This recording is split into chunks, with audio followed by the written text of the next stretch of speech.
The next thing is to prepare the distant tree line. So I'm wetting that now, clean water just being brushed on along that horizon line. So now, taking a little bit of green from the palette, we just run that colour into the horizon. Notice that the lower line is dead straight. See how it's coming off the brush and spreading upwards, but the line at the bottom is sharp and well defined. I'm going to add crimson on its own and let the two colours mix on the paper.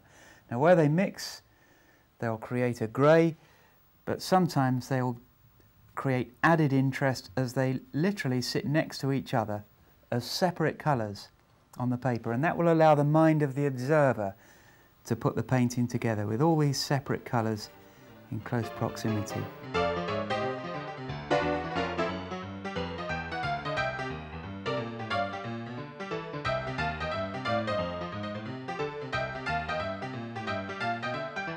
Well, now we carry this same process out with these very dark mud bars, and this is a low tide scene with the mud sticking up out of the water. As they get closer to the sun, we warm them up by painting them literally in burnt sienna, and they run across the sun's reflection there, protected by the masking fluid. So when we take the masking fluid off, there should be white paper underneath. Now we come a bit nearer, broader brush stroke. Now look at this closely. Going over to the burnt sienna here, just a little bit of dry brush work, and I haven't taken it right up to the sun's reflection because at this point I'd like to just add just a touch of cadmium yellow to lighten it up. And then as the reflection, as the mud bank rather, moves away from the sun's reflection, we can darken them up with the dark colour.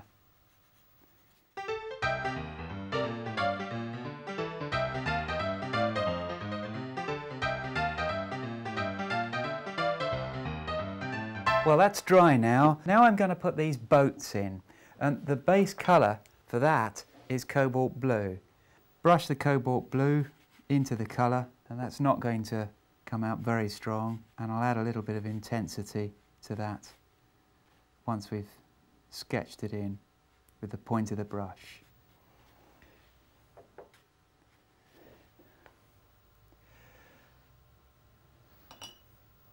I'll add a little bit of burnt sienna now to the blue, and I'll do that underneath, just brushing that along the underneath of the boat. That will spread upwards, it will grey it, and it will make it darker underneath, and just give it a hint of a rounded hull form. Well, that's the base colour for the boat. I'll leave that to dry, and we'll put the other one in, which is right over here in the distance. Again, I'm doing this blue colour. That's the basic hull shape, but I can just put in the reflection now. So I'm using the cobalt blue with a little bit of burnt sienna and a little bit of just the general dark from the palette. So just reflect that quite carefully. As the reflection tends to diffuse downwards, I'm just softening the lower edge of the reflection with water, so it tends to bleed downwards, and again that will help it to look wet. Now in the image this boat is standing right up out of the water on its twin keels, but it looks a little bit unnatural, so I'm going to have it sitting in the water in my image. I know exactly where I'm going to put the masts in. Now this might seem odd, but now would be a pretty good time to put the reflections in. So I'll do that.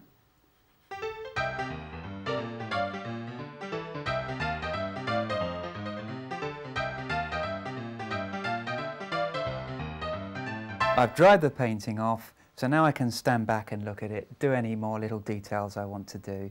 And the first thing I'm going to do is put a bit of detail on the boats and finish them.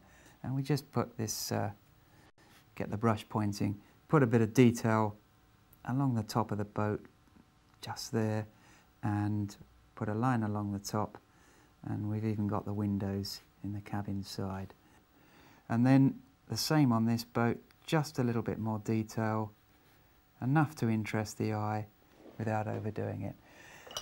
Now here I've noticed I need a little bit of a reflection, so I'm going to wet the area just below the horizon. We're just going to add a little bit of colour and put that reflection in.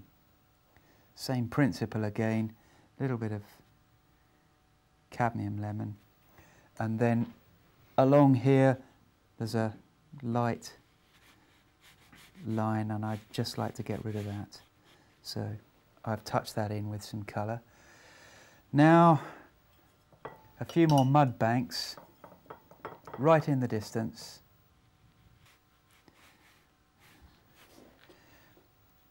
Same over here, right in the distance. These mud banks that provide the contrast to make the picture. Another little key is to use these two complementaries, crimson and green, to mix all the greys.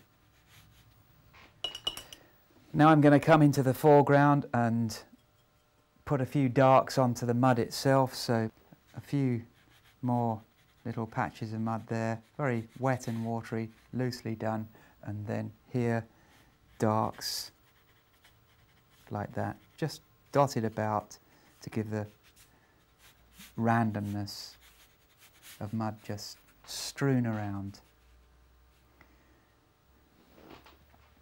Right, just a few more little things dotted around the painting will bring it to completion. First, I'll put a couple of birds into the painting. I'll put them over on this side and I'll have them wheeling back into the image so that the eye can be drawn back into the painting, so that they become useful compositionally. There's a little mooring line from the boat going down to a buoy and its reflection just there. That's just about finished all the detail on the painting. The next thing is to take the masking fluid off, and I'm just rubbing with my finger the edge of the masking on the sun and gently lifting it up and pulling it in from the edges. Pulling it in from the edges is going to prevent it from ripping an edge away, and now I'm just going to pull it up like that, and there's our sun. Now we've got the shine on the water, not quite so difficult because the water is a little bit darker, and I'm just going to rub that quite gently across to get the reflection. So there's our reflection.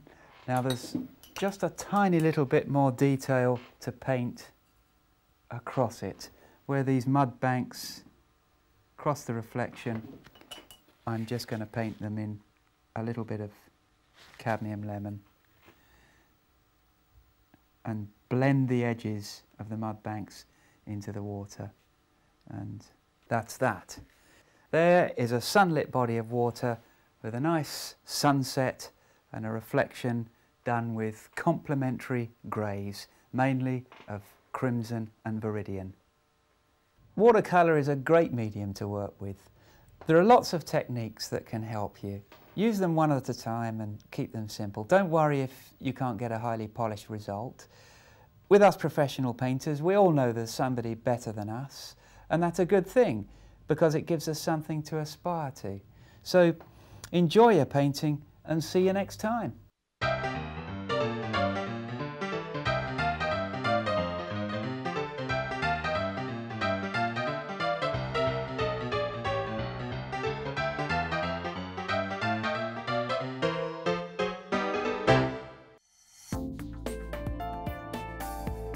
Now available to buy. Try these techniques at home whenever you wish. The extended DVD of today's workshop and the book that accompanies this series are now available from the Painting and Drawing channel. For further information and to order your copy, go to www.paintingdrawingchannel.com.